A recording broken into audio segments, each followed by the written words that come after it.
Early on, I was motivated by essentially solving puzzles. The older I get, the more I care about actual direct impact of a lot of people. He's a problem solver. Like, he's passionate about things, and he's focused. He always wants to fix things, everything. After selling reCAPTCHA to Google, I wanted to work on something that was related to education. I also grew up in a poor country. I grew up in Guatemala, where you can really see the difference between those who have education and those who don't. So I thought, okay, I want to do something that gives equal access to education to everybody. People just do it a lot and do it for fun. The fact that Luis, as a Guatemalan, a country, so small with so many issues, has basically changed education in the world by co-founding Duolingo. It's quite an honor to be a Guatemalan and to say, Luis is Guatemalan too. It's truly an honor. The hardest thing about learning something by yourself is staying motivated. So we thought, okay, let's make a thing that teaches English to everybody for free. Anybody, anywhere in the world who wants to get a certificate of how well they know English can do so at any time. They can just do it. It really is the case that people from all over the world, of all socioeconomic backgrounds, can and do use Duolingo. I'm very proud that we're able to democratize learning and the fact that we really are achieving it.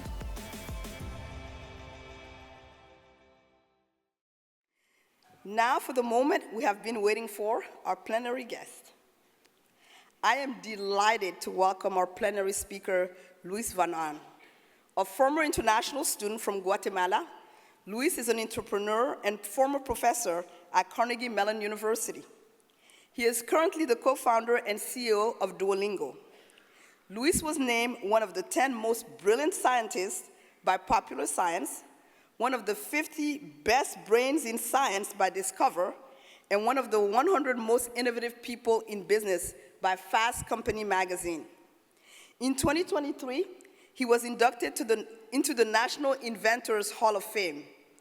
I will be in conversation with Luis for a short period of time, and then we'll have time for a few audience questions. Now, please join me in welcoming to the stage Luis von Ahn.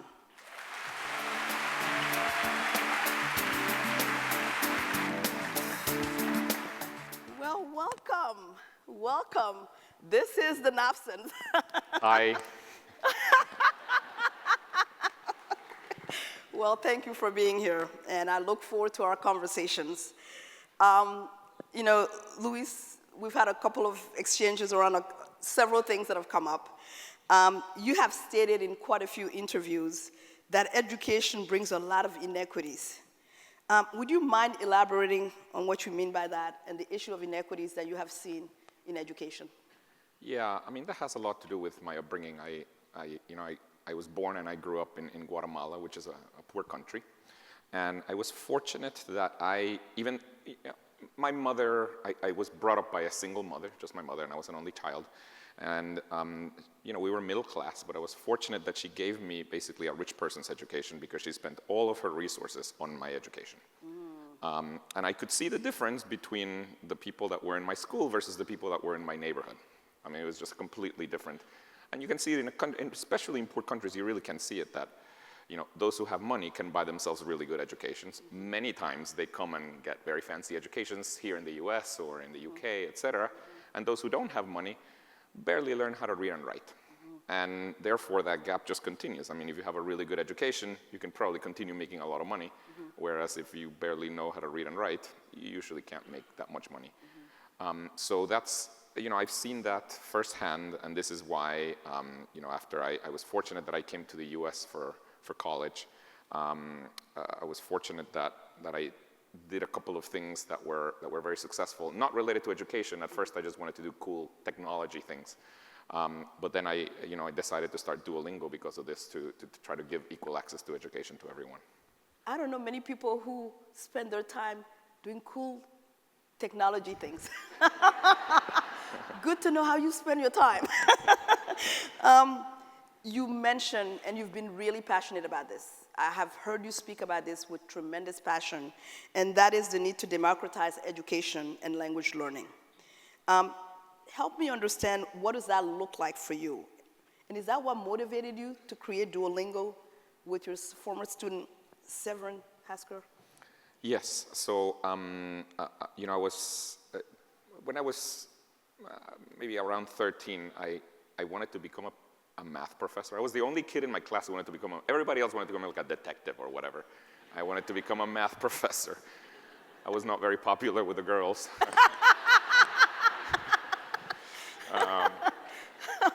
In any case, I always wanted to become a math professor, and you know, I eventually became a professor, not in math, I became a professor in computer science.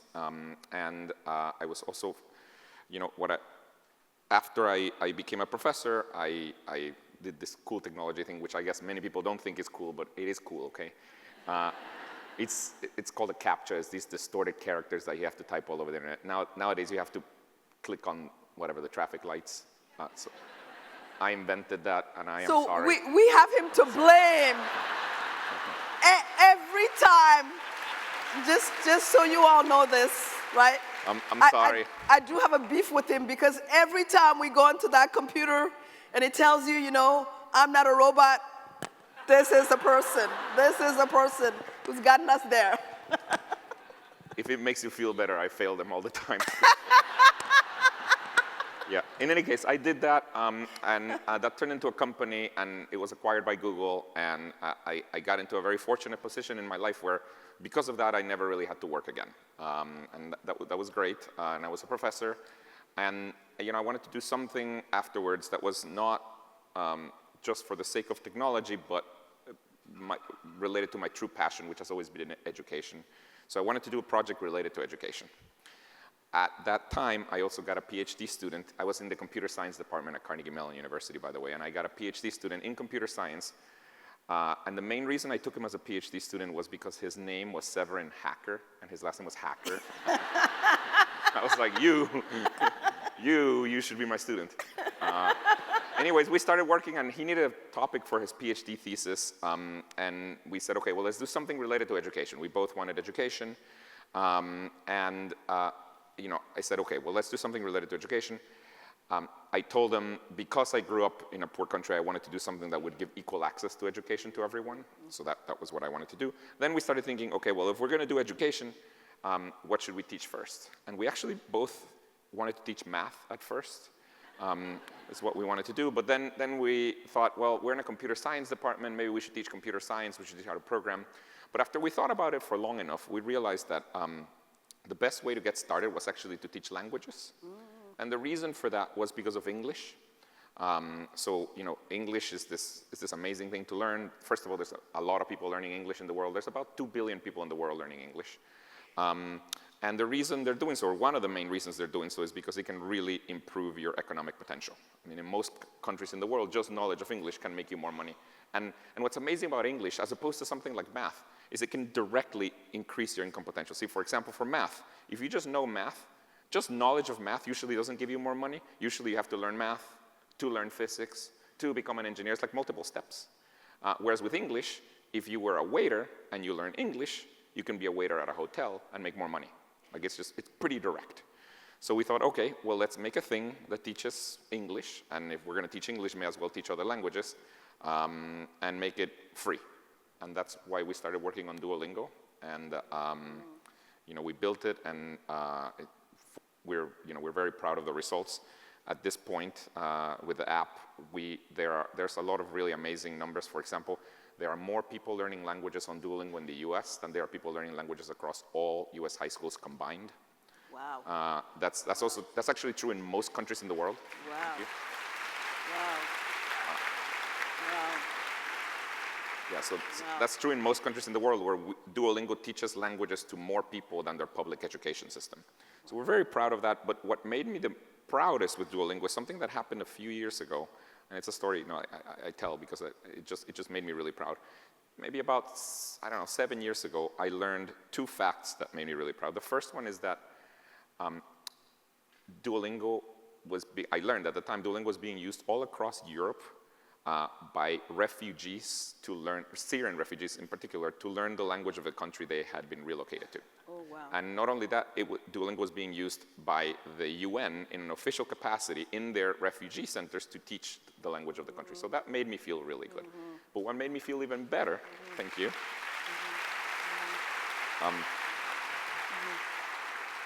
what made me feel even better was that at around that same time, I also learned this other fact, which, you know, combined was amazing. I learned that Bill Gates was using Duolingo.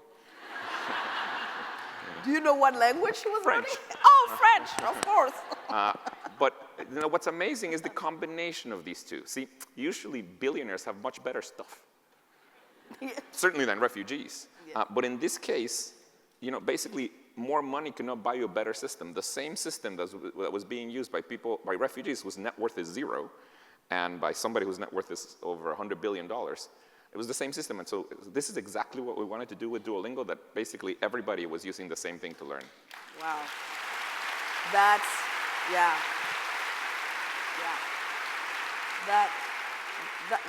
That's a wonderful metaphor to really help us sort of visualize this a bit more. And you've already touched, I think, on this. I mean, we're going to see more refugees, unfortunately, more displacement, whether it's internal or external displacement. And here you are with international educators, where our heart is really about getting to a place where people can access better education and can better their lives. So, you know, the question that I have for you is, you know, as you think about international education and the fact that we want to have every student of promise has a fair shot at quality education, you and I are both product of international education in many ways. Yes, we are very proud of that. So from your standpoint, what is international education not getting right? What do you think we're not getting right still? Wow. Well, there's a couple of things. I mean, one thing I think I'll tell you has, you know, this is related to one of the projects we did at Duolingo. And I think we're getting better at this, but it's still, you know, democratizing access to it, as in getting really everybody a fair shot. I don't think that's still the case. I mean, it is still true that people from wealthier countries have a much better shot at attending very fancy universities than if you were born in a poor country like our countries. One of the things that we thought we could do better, and this is, you know, this is related to that. This is a few years ago. You know, so with Duolingo, we're mostly known for our language learning app that everybody uses. But a few years ago, because a lot of people who were learning English on Duolingo started sending us emails that all sounded very similar. They all said, hey, thank you for teaching me English, but I now have a problem. I need a certificate that says that I can speak English. Can you give us a certificate? We started getting a lot of those emails, and when we started getting those emails, we kind of looked into this whole English language certification business, and what we found at the time we thought was insane. Basically, multiple billions of dollars were spent every year by people certifying that they knew English.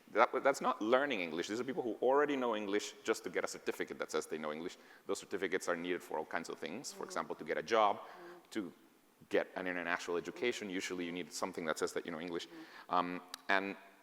I thought this was insane because at the time, you know, most of the people that were trying to get a certificate that they knew English were in developing countries. The way you usually got a certificate was by taking a test. These tests, there's a number of them. These tests were about $300 US.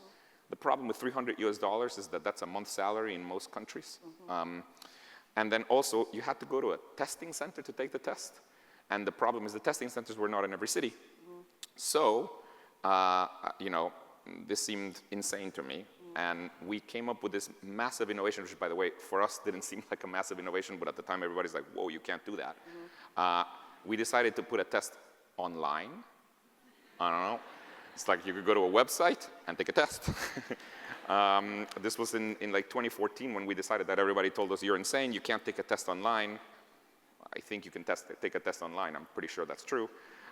In any case, we decided to do that, so we started this thing called the Duolingo English Test, which we're very happy with because it helps give access to everyone, where the idea is you don't have to go to a testing center, you can take it from your home, and also our test is $60, not $300. So we're very happy with that, and by now, a lot of universities accept the results of our tests. So I think just generally giving access to everybody is one thing that is a problem, and then the second thing, that we see that a lot with Duolingo is we at Duolingo we hire a lot of people who have been international students who have gone to very fancy universities here, and then some of them a year and a half later have to leave to their country because they did not get an H-1B. Or whatever it is, the visa. So visas is another, it's a real problem. And I've never understood, I understand immigration, especially coming from a country, I come from Guatemala, a country that produces a lot of illegal immigration. I understand illegal immigration is not good. But come on, immigration for somebody who has an advanced degree in STEM seems like a no-brainer. Yeah. And the truth is,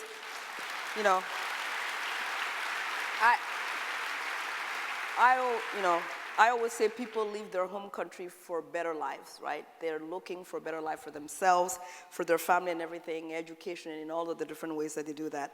So we'll switch a little bit, and I want to get to some facts here. You're the co-founder of Duolingo. Do you use Duolingo, and what language are you learning? I do. The first language I learned with Duolingo, I have a pretty funny story. The first language that I tried to learn with Duolingo was German. And it was because, I never learned German, by the way, but it was because before we launched Duolingo, I decided I'm a native Spanish speaker, and my co-founder, Severin, is a native German speaker. And then I was going to make the first Spanish course. I was going to make the first Spanish course, and he was going to make the first German course, and we were going to learn each other's language. That's what we decided to do. So we started doing that, but we ran into this problem. This is before we launched Duolingo. We would show up at the office every day at 9 a.m. and I would say, hey, Severin, did you do your Spanish? And he said, no, man, so boring. And I had the same problem. I couldn't get myself to use our system because it was so boring. This is when we decided to turn Duolingo into a game, by the way, so that we could ourselves do it. So I started with German, failed at that. Then I did Portuguese, and I got really good at it, but that's cheating because it's just like Spanish. Yeah. Well, you can tell our Portuguese folks are around here. Well, yes. So I did that, and then I got to the point where I really could, watch, Netflix shows in Portuguese, etc. Then I did French. I am at that point where I can watch French Netflix shows, but my pronunciation in French is really bad. And then I married a woman from Sweden, so I started learning Swedish. But I gotta tell you, the thing about learning Swedish is that they all speak English. So when you go to Sweden, even the waiter, the waiter doesn't speak Swedish. That is how great. So anyways, those are the languages that I've gotten pretty good at, Portuguese and French with Duolingo. Yeah, but you have touched on an important point. Intercultural relationships require the language. Oh, yeah. You need to learn the language. That's important. So what is your street score in the one that you learn? Yeah. Yeah, I have 2 accounts on Duolingo. I have a paid account and a free account because I want to see what the free users do. For the paid account, it's about 3,200 days, and then so I haven't missed a day in 3,200 days. Wow. Woo! That's dedication. Look, I get paid to do this. And I have the free account, I have a 2,600 day streak, so I have 2 long streaks. Okay, no, that's good. And by the way, out of curiosity, as you think about Duolingo and the languages, outside of English, what's the language that's most popular among Duolingo folks, and why? Yeah, so the most popular language is English. Yeah. 50% of our users are learning English. The second most popular is Spanish. It's about 20% of our users are learning Spanish. Why? I mean, it just turns out Spanish has a lot of influence. We have a lot of users in the US, and in the US, if you're going to learn a second language, I do think Spanish is probably the best one to learn. It also happens to be that Spanish is a relatively easy language to learn. So Spanish is second, then third is French, and French accounts for about 10%. I assume French has a lot to do with colonialism. And so those 3, interesting, those 3 account for 80% of our users. Wow, okay. No, that's important. So one of the things that I'm interested in, because we can't leave this conversation without AI. You're the tech person here. So give us, if you had a crystal ball, where do you think AI is going? Are we making too much of this? Wow. Well, I don't know, and if anybody tells you that they know, they're lying. They don't really know. I mean, look, there's something there. This is not like cryptocurrencies, okay? Sorry, man, there's nothing there. There's something with AI. Like, it really is real in terms of it's changing. It's going to change. It has already changed a bunch of things, and it's going to change things even more. We'll probably get to the point where computers can do everything that humans can. I don't know how long that'll take. You know, it's not this year, but I can't tell you much more than that. It may be 100 years, I don't know. So that'll be interesting. I'm generally excited about AI. I think there's a lot of fear and excited, but generally excited. I think there's a lot of things it can do. One of the things that I'm very excited about is that it really can help us bring better education to more people. And I don't mean substituting teachers, because there's a lot of things that teachers do that are just really valuable. But I mean helping students learn better. And I think AI will be able to do this. And this is one of the things we're doing with Duolingo, just being able to teach in a much more personalized way.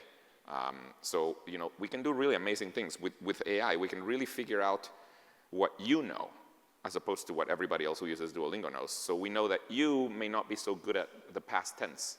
So we may start giving you, whenever you start a Duolingo lesson, we may start giving you more past tense. So stuff like that, we can do that. We can do much better conversational practice, much better explanations for the concepts. So we can do a lot of things to teach better with AI, and I'm very excited about that. Okay, no, that's helpful. So I want to go back a bit to Duolingo. All of us are in an organization where leadership matters and where getting things right is important, and it's always about the people. I've been struck in talking to members of your team. They talk a lot about the culture of Duolingo. What is it about the culture that you think makes Duolingo as successful as it is? It's a number of things. I think the most important thing is early on, we hired people that were very, very aligned with our mission. I mean, our mission, the mission of Duolingo is to develop the best education in the world and make it universally available. That's our mission. And we hired people that were very aligned with the mission. And not only that, they put their money where their mouth was. So here's what happened. My co-founder and I, Severin, we believe in the mission. We're big believers in it. But our first few employees were people who, when we offered them a job, they had competing offers from very large, very successful tech companies like Google or Facebook, et cetera. Early on at Duolingo, we could not match those offers by any means. We probably were offering them a third of the salary. But they took our job. That means they really, really cared about the mission. So these first few employees, Severin and I, we care about the mission. The first maybe 20 employees are zealots. They really care.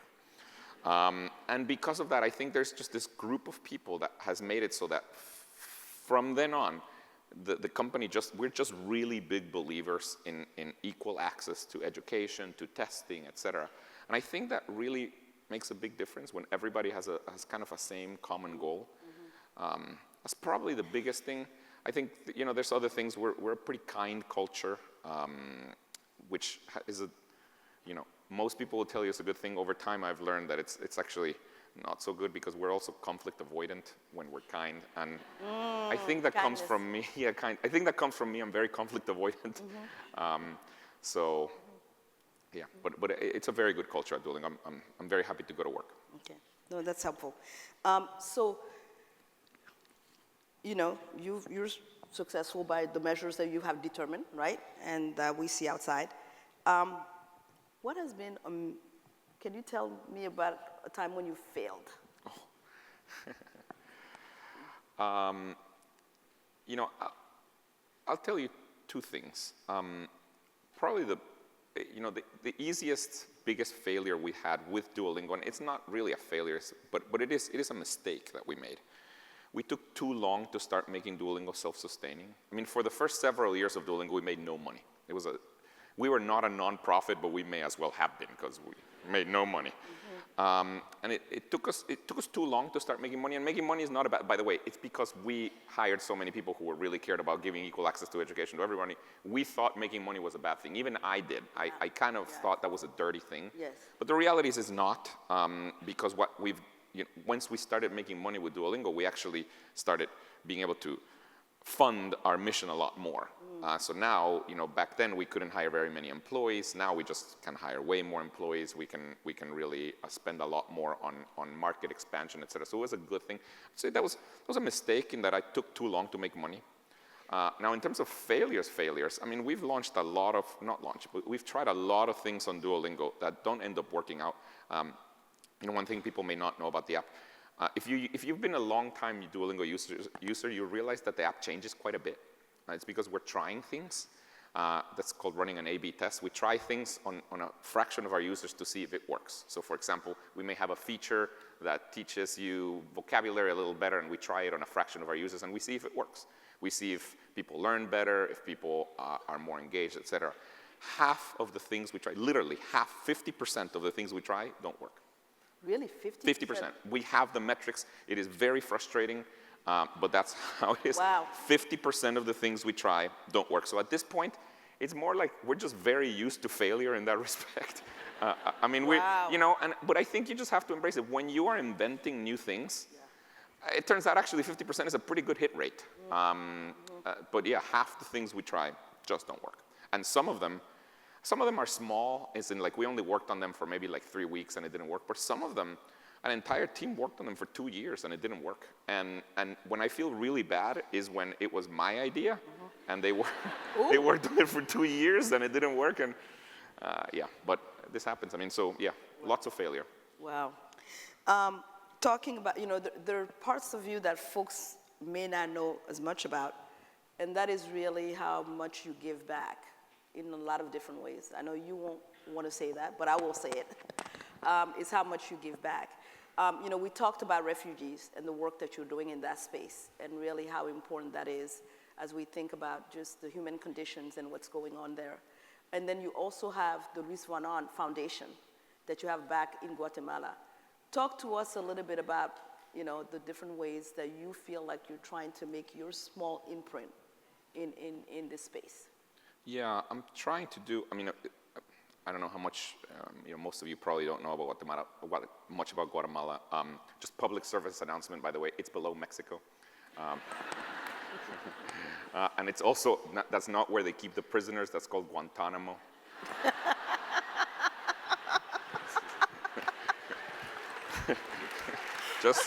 Just getting some facts right here. We did not invent the green sauce, that was guacamole, and that's Mexican. No, anyways, I have many of them. Anyways, it's a very poor country, and politics in my country are not excellent.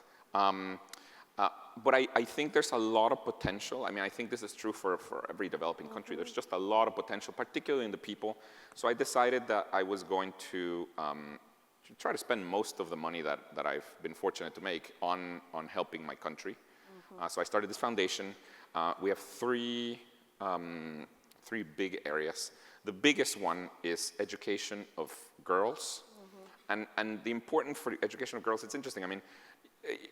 Like in many countries, Guatemala has this problem where if a family has to decide whether to educate all their children or not, and by the way, most families have to make that decision because children end up having to work in the fields, et cetera, they make the decision to prioritize the boy versus the girl in the education. And so we're trying to reverse that. Now, I understand that that's unfair, but I'm not doing it because it's unfair. It's unfair, but I'm not doing that. The main reason I'm doing it is because there's a lot of research that shows that if you should prioritize somebody, you should prioritize the girl, actually, not the boy.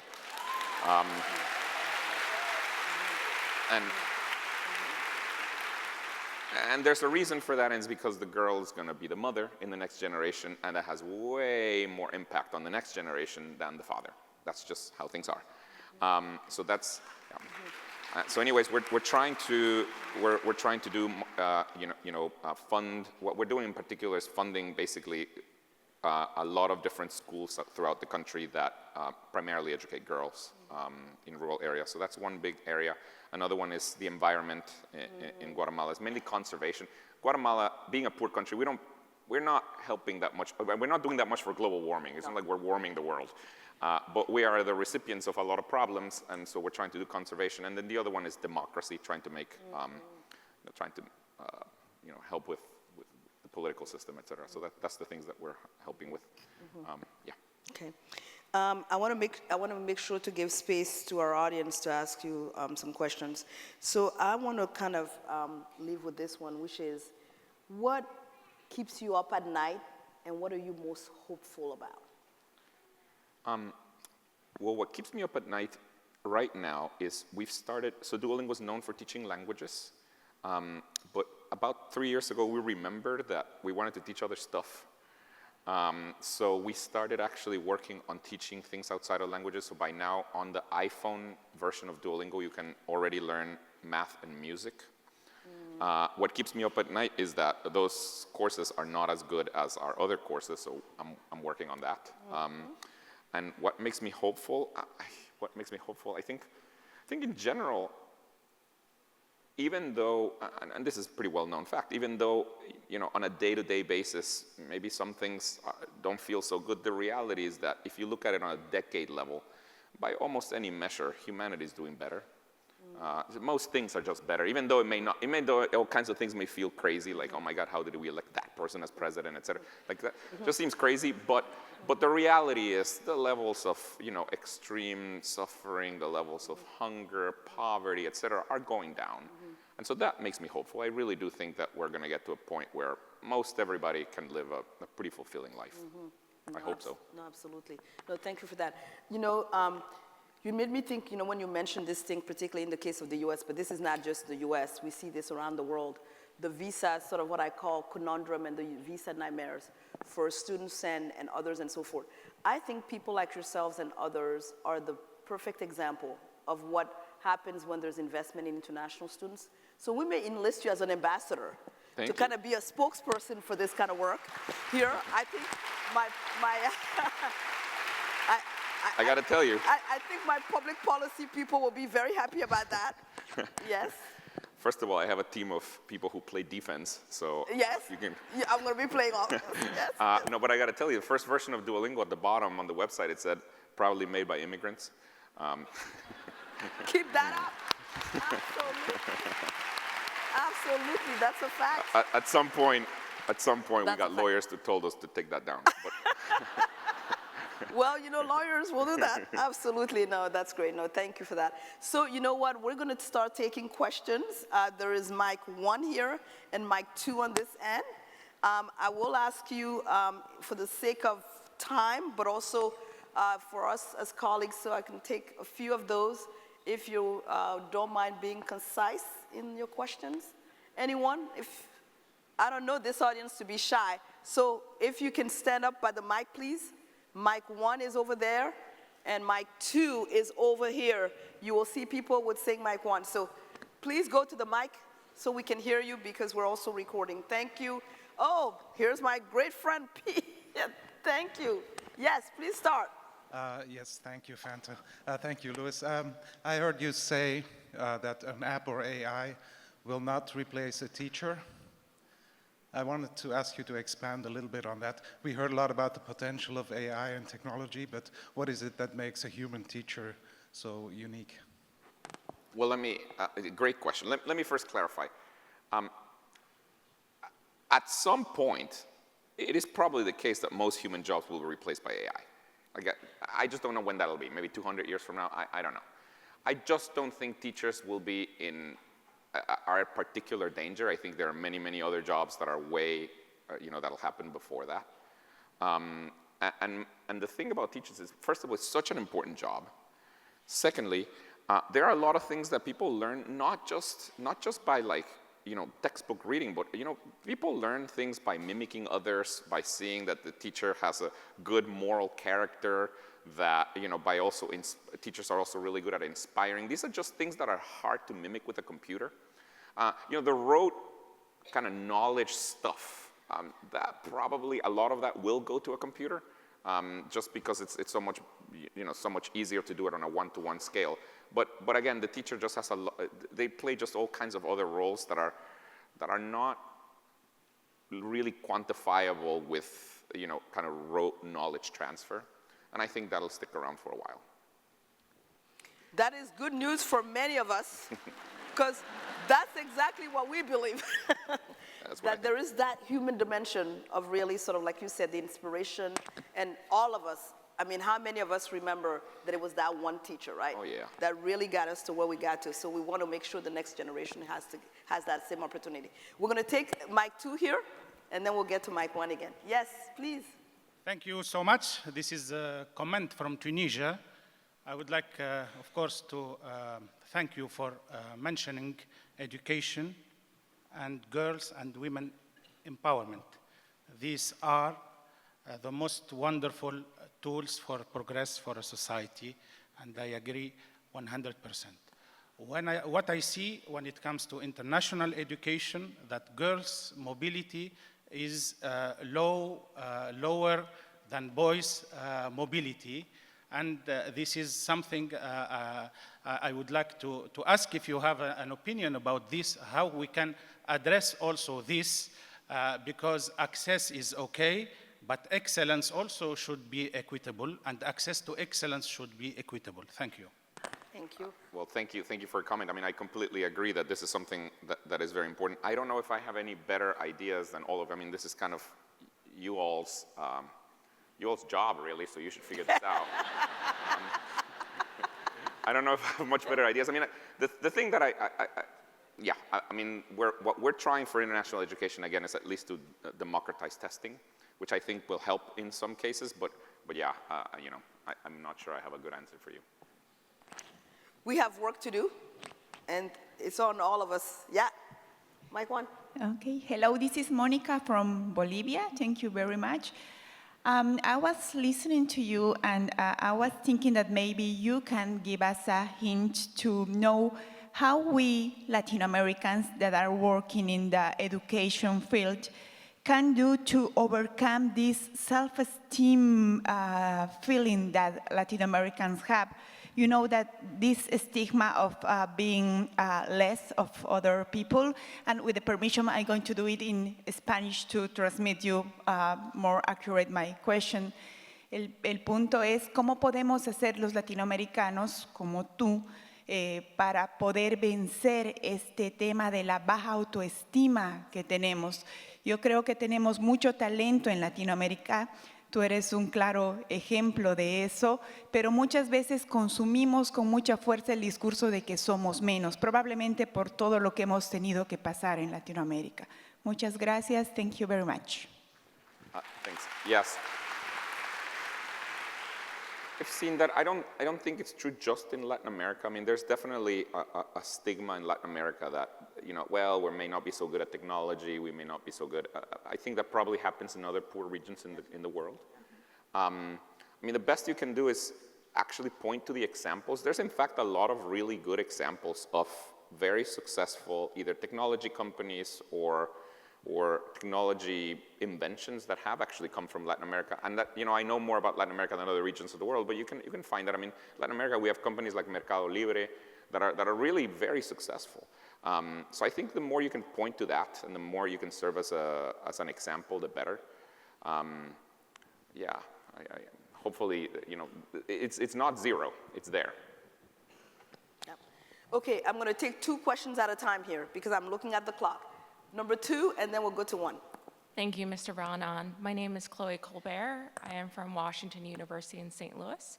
I'm a former diplomat and now an international educator. My question for you is, what is Duolingo's and your personal responsibility to ethics in a growing world of unethical social media, technology, and governance? Thank you. Sorry, I could not we couldn't hear hear your you. question very well. We couldn't hear your Okay, how about now? question. Yes.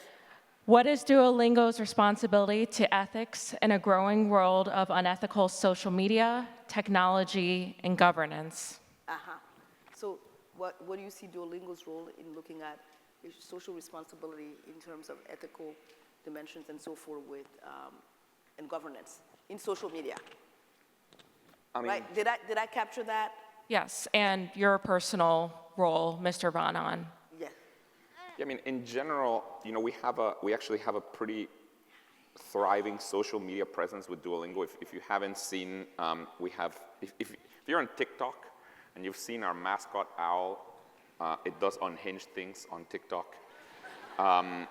We tried really hard to, ultimately we're trying to get that mascot owl to get the word out to that, that Duolingo is good for learning languages. But we try really hard to, stay within, certain topics and not get out of our lane. That's kind of one of the things we do. The other thing is we try to talk about certain subjects and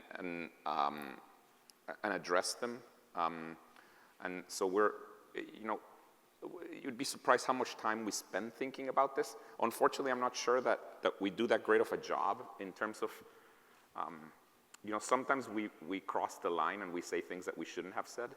But we spend a lot of time trying to do the right thing here. Thank you. Thank you. Thank you for that. Hello. Good morning, NAFSA, the Olympics for the educators. Thank you for having us. Petchawela, Okanagan College, Kelowna, Canada. I want to thank Luis for being here with us today. And thank you personally for saving our world over COVID with Duolingo. It was incredible to encourage our students and to tell them that they can make it even though we went through really tough times. So thank you for that, Luis. Thank you for empowering young girls to study, because it's important to be a mom and to continue with the world growing. My question to you is, I actually work with a lot of Spanish, South American, Mexican students, and I pretty much work with everybody from around the world. How can we encourage them to be as successful as you are, seeing their fear when they first arrive to our campuses? Thank you so much for being with us. Thank you, NAFSA. We're looking forward to a great week. Thank you. Thank you. Yeah. I mean, it's a hard question to answer about, when you get people into campuses, depending on where they're coming from, it's a hard question to answer. What I'll tell you is that for one reason or another, I was fortunate that I never really noticed I received some amounts of discrimination when I was going through, but I was fortunate that I was pretty clueless about it, probably because I probably have mild Asperger's or something, so I kind of didn't really notice it. But in retrospect, somebody tells me, and I realize, oh wow, they really treated me differently. But I was fortunate that at the time I didn't realize it. And I think that, so I don't know, the more you can, honestly, what I try to tell people is the more you can just not pay attention to that and concentrate on your job and actually do a good job, the better. I mean, I understand that you should speak out, et cetera, but in my case, I think it really helped out that I just was like, okay, I'm just gonna succeed here, that's all I'm going to do. And I didn't really notice any kind of discrimination. And I think for a lot of international students, the coping mechanism for some does happen to be, let me keep my lane tight, but it is certainly an issue that we see on campuses, and what we definitely need to figure out how we work with students to support them in this way. But thank you for your question. Thank you. Thank you. We'll pass that along. Thank you. Number two, and we're going to go to number one. We're going to take questions. Please, questions, because I'm looking at the time, and I know my team is going to be looking at me and saying, what's going on? Yes. Thank you, Dr. Fanta. I'm going to keep this short. Buenos dias. My name is Duden. I'm an immigrant, a former international student at Cornell, and a former US diplomat and visa officer. Today, the visa denial rates across the globe for international students is increasing at 36% overall, 74% in countries like Kenya, which is crazy. So my question to you today is, what if your visa was denied when you wanted to study here in the US? Where would we all be without Duolingo, without CAPTCHA, without everything that you've done? So how can you work closer with embassies to help increase the acceptance rates for international students? Thank you very much. No pressure. No pressure, my friend. Well, look, if my visa had been denied, you wouldn't have to click on random crap on the internet. So I don't know, maybe it should have been denied. Look, I was very fortunate that I was able to get a visa. I think in general, I'm personally happy to try to work with embassies. We have actually at Duolingo worked with different embassies, particularly, we do, particularly the Duolingo English test, we do give out a bunch of free tests to embassies, et cetera. So we try to work in as much as possible, and I'm happy to lobby. I think in general, the US just needs to understand that international education, and also bringing in smart people from other countries is a good thing for the US. More work. All right. And I know I'm going to make a lot of I'm going to have a lot of disappointed friends, but I can only take one after this. I'm so sorry. I hate that part of it. Okay, so I was the lucky one. Yes. Hi, nice One to last see one you here. here. Hello, NAFSA. My name is CAPTCHA, and I come from Poland. I came from Europe. I'm one of those who had a long trip here. Yes. But I'm very happy to be here. I'm a first-time participant.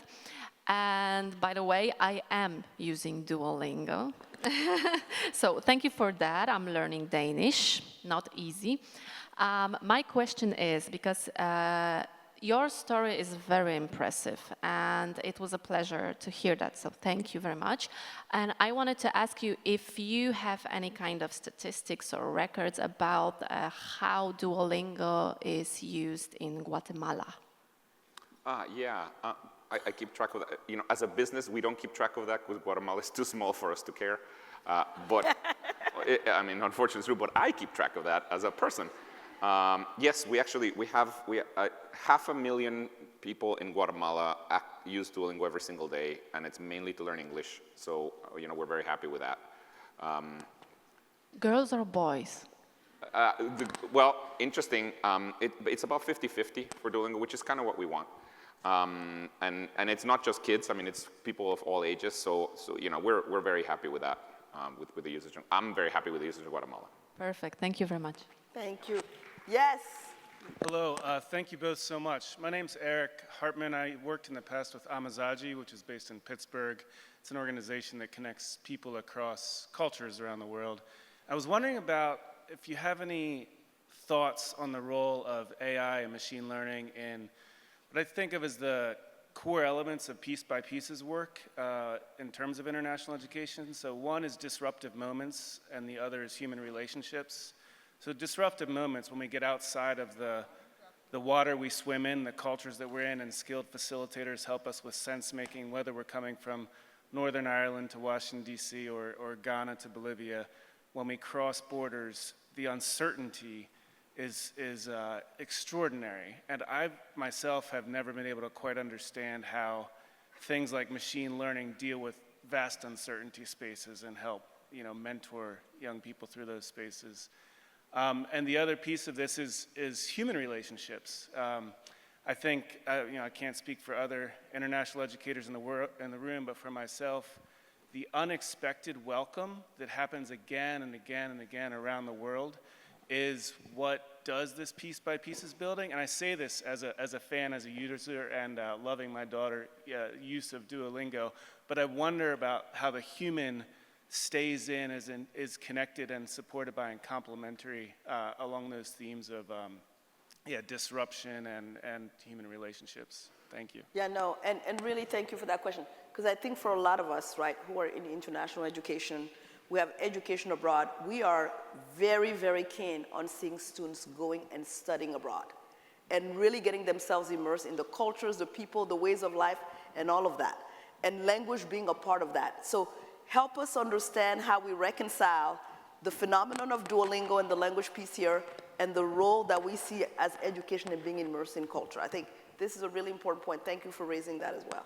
Yeah. I mean, we really see our role with Duolingo as trying to help people, you know, connect with each other through language. I mean, certainly with our language learning component. And we see it in our statistics. I mean, we see, you know, it's interesting. It's the other way around than what people think. People think that that Duolingo users start with the idea of travel and then they learn. It's the other way around. Actually, the more common thing is that they start, the main reason, by the way, in the United States that people use Duolingo is the following. When you ask people why are you using Duolingo, they'll tell you, well, I used to play Candy Crush. Now I use Duolingo, and at least I'm learning some Spanish. Like, they tell you that. And they did not start because they wanted to travel to Mexico, travel to Spain, or you know, they're doing it as a pastime. But after they've done it for a year, they're like, hey, I should visit Mexico. And so that is actually what happens. So we really do know that, in fact, we are encouraging people to actually travel to each other's countries, and so we're very happy with that. So Did you want to have a follow-up? Yeah? Okay. So this is good for us. So let's keep that up because we want them to learn and then to be incentivized to really go and experience that. So that's helpful to know that data point. That's helpful. One last one, and it truly is the last one. Sorry. Perfect. No, I was waiting for this. Thank you. Yes. So my name's Krish. I'm an international student from India as well, and I came here, and the process was very empowering in some sense for the educational purposes, but there's a lot of stuff that still needs to be figured out, which is why I'm here, an international student, building a platform to simplify migration for others like me. Yes. And the goal is to aggregate all the resources that one needs that the university doesn't help with. So SIM cards, bank accounts, housing, et cetera, et cetera. So it's a personal question, but what advice do you have for students starting out in the space, building something to revolutionize the entire industry? That's a small question. Well, I like asking a question in front of the whole group to tell them about your thing. That seems like a pretty good thing to start. Good job with that. I mean, in general, I think, you know, my main advice is just to keep building it. You know, it's very easy to give up, but just to keep going. And if there's something that's not working, pivot quickly, but just keep going and building something. That's my main advice. I mean, it doesn't sound that complicated, but it's kind of one of those, you know, somebody told me about marriages. The main way to keep marriages lasting is just to stay there. I was going to say, you may want to ask someone else. No, but I mean, I think that's how it is for building an impactful company. I mean, I think the main thing is just keep going. Yeah, it's just very easy to, well, I'm going to give up, but just keep going. And I think that's the main thing. Once you've done it for long enough, it's much more likely to be impactful if you've done it for a long time than not. So, yeah. Thank you. And no, that's really great advice. As we leave here today, and we're in 2024, right? When you came in as an international student, like you said, and then went on to Carnegie, did the things that you've done, sitting here today, did you think you would be here? Here as in this place doing what you're doing? No, I really, really thought I was going to become a math professor. That's what I thought I was going to do. Actually, I thought if I don't become a math professor because I'm not smart enough, I'll probably become a management consultant because that's what everybody seems to be doing. That's what I thought.